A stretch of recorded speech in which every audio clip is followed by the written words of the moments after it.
Genoeg is genoeg. Let's get to building. And the first thing I will do is I will delete this block. If it's an entire page, I can go down here to the bottom right-hand corner and select clear layout. Seeing it's only one block, I'll go here to the block in the top, select the settings and click on delete, and I will start afresh. There's many things to learn here. And this starter kit will only cover it like once or twice and show you a little bit so that we can cover everything in Brizy Cloud from the beginning to the end. There is still blogging that has to come, membership, collaboration. Wow! When will it stop? Probably never. Bottom line is, check out the other videos. We have some other series here on the channel. Some will focus only on the elements, so you can learn everything about the elements. Others will focus on shorts, and shorts are little bits of information here and there. Maybe you forgot how to do something, then a short will say, hey, do you remember how to put a gap between paragraphs? And then we will have Let's Build, and the Let's Build will show you different kind of sections that we build out. So that will give you some idea of how do you construct it. Finally, I also want to redirect you to a link in the description below. I'll open it up here, and that is free wireframes.brizy.site. And this is a website I'm currently working on specifically for people who want a little bit more when they are working with blocks. So with blocks, you can make your own, you can use the pre-made blocks, but you can also use what we refer to as a wireframe. These are not strictly wireframes, but I'll explain it more. This is the home page, so currently only Hero. By the time you watch this video, hopefully there are more. If you scroll down here, you will see this is a block with a heading, sub-heading over here, or tagline, and a button. And there's no thrills or spills here. There's no background image. It's as neutral as possible, and it's got lorem ipsum, which is placeholder text. And these are ready blocks for you to use. It's just a frame, just a wireframe. And you can go and check them out. You'll see there are quite a number, and more are added weekly, daily, nightly, whenever. And the idea behind these blocks are that they are there for you, free to use. So whenever you want to have a little bit of inspiration, or you're not in the mood and you just want to get an easy to use wireframe, come to the website, check them out. You can download them from here, and then within your block manager, you can upload them. So while we are here, let's grab a simple one, something like this, and let's recreate that so you can see how we're going to work with all of those components, the block, the columns, etc., and how we will make it work. Start building your page. That's where we start. Create your own. And then the first thing I will do is set a background color. Let's go to overlay where colors are, overlay here, and I will choose this one right. Let's choose the pink. There we go. Now, if you look here, I want to have a heading. That's a text element. And then I want to have a little bit of a paragraph here. That's also a text element. And then over here, I want a button. Also note that I have space here between these two elements. And that I'm going to create with the spacer. What I usually do before the time is either I have an idea in my head what I want to do, or I draw it on a piece of paper. That is where the idea of a wireframe comes from. There are very sophisticated software on the market that you can actually design your entire website before the time so that you can provide it to a client so that they can see how it looks.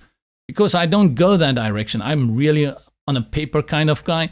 And because Brizy gives me unlimited free subdomains, if I want to create a mock-up, I just do it in Brizy. No need for me to go and get a special, very expensive or sophisticated program to do that. Let's recap again here. I want one text element for the heading, second text element for the paragraph, a spacer, and a button. And that's what I'll do here. I'll go back into the builder, open my elements pane. I'll click, drag, text, then a second one, drop it there, and then a spacer, click, drag, and then a button, and drop it there. There we go.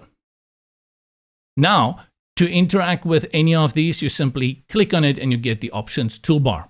To change out the text in a text element, you select all of it. You can do that by triple clicking 1, 2, 3, and it will select all the text. Or you can Control-Command-A to select it all, or you can do it the click, hold, and drag way to select all. I love the triple click. So 1, 2, 3, and it selects everything. And then I will type in here my main heading. And this is just some random text that we want to put here.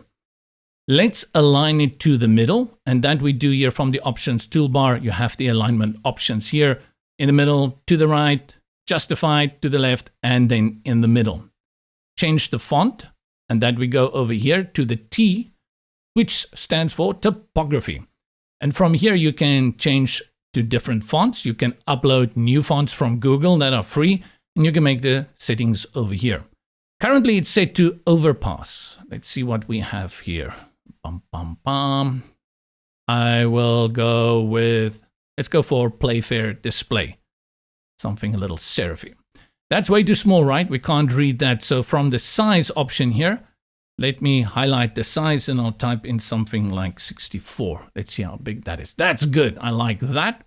And I can also play around with line height, the weight. Let's put it on bold.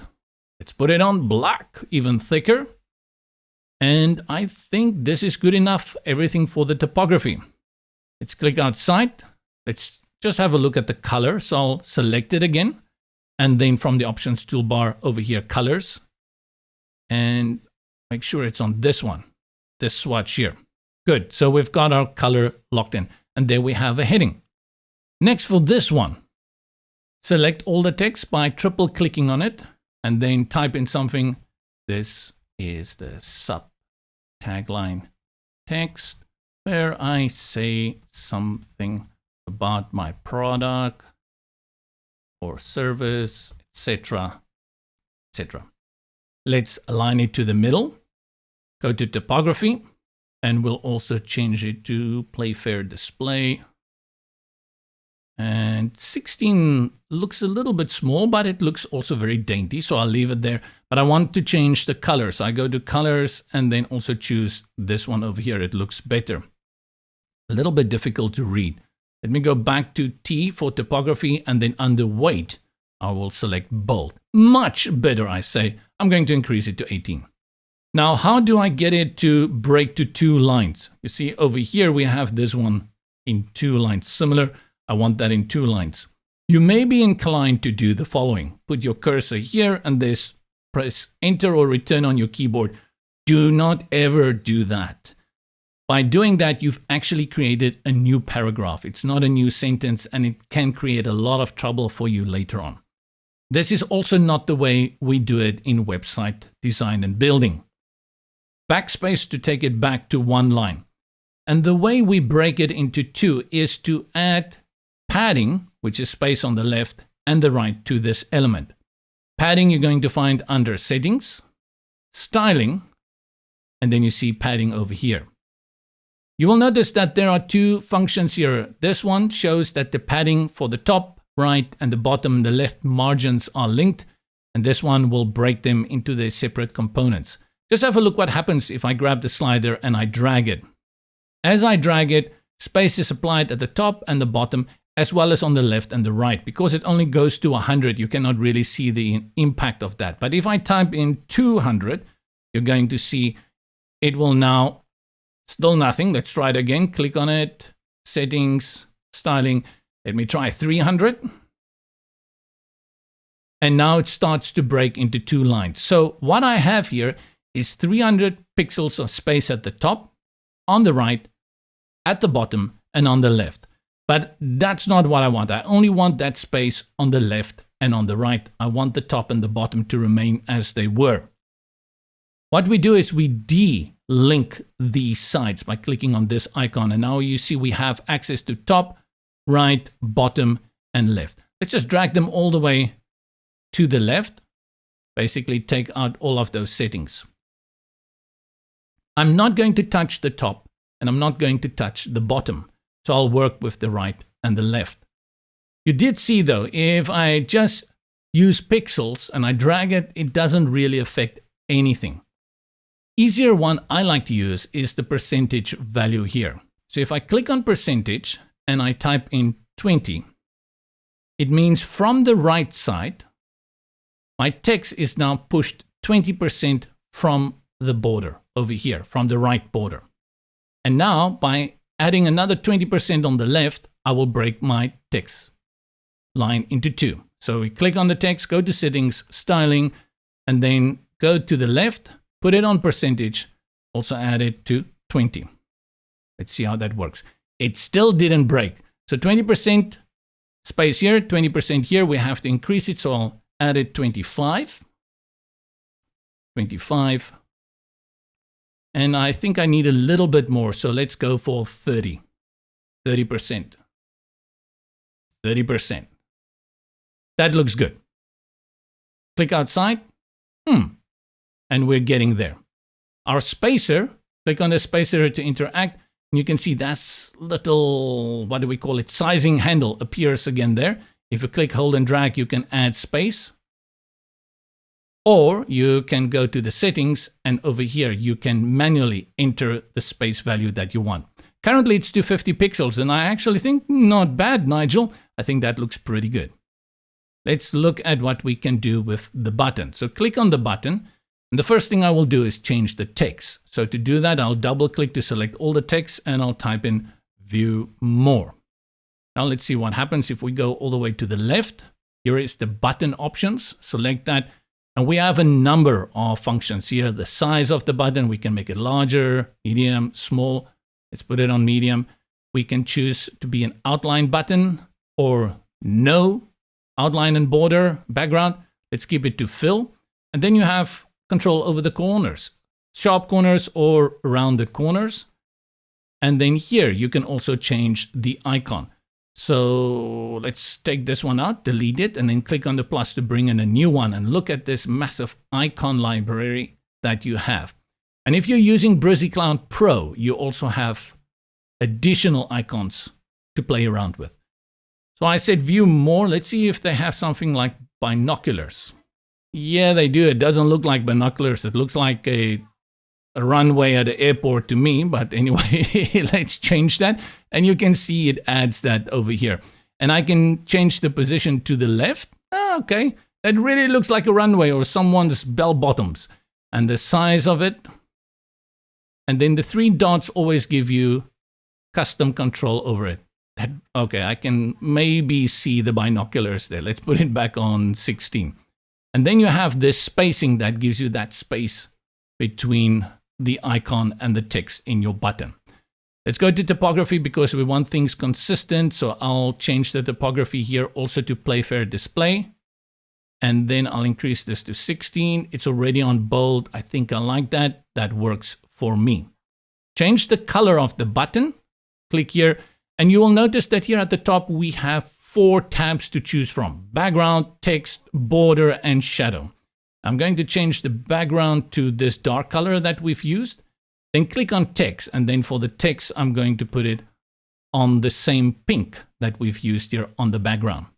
You'll notice as I hover over it, there is this transition that happens. This is a hover effect that happens as you hover over it. You can change that here.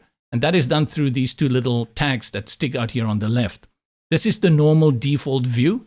And then to apply the hover, select this one. Now we go to background. And I'm going to change it to pink. And then the text, I'm going to change to black. So I'm going to switch it around. Let's go back to default. Click on it and hover over it. Aha! Aha! Good. Click on it. Let's see how it looks. Not bad. Remember, I mentioned to you when we were looking at blocks, the importance of space. And most of the time, you're going to add some space at the top and at the bottom of your block, and that's done with this padding. You can dial it in here by holding and dragging. And I usually go for something like 120 to 150, and the same here at the bottom. It all depends also on your design. Often at the bottom, I may just want to add a little bit more space. Let's add that 150. And if I cannot get it in exactly where I want it, go to the block settings, styling, and then here you see the padding is applied 150. This one is 149. Double click to select it and enter 150. And it's going to give me that 1 extra pixel over which I was crying so badly.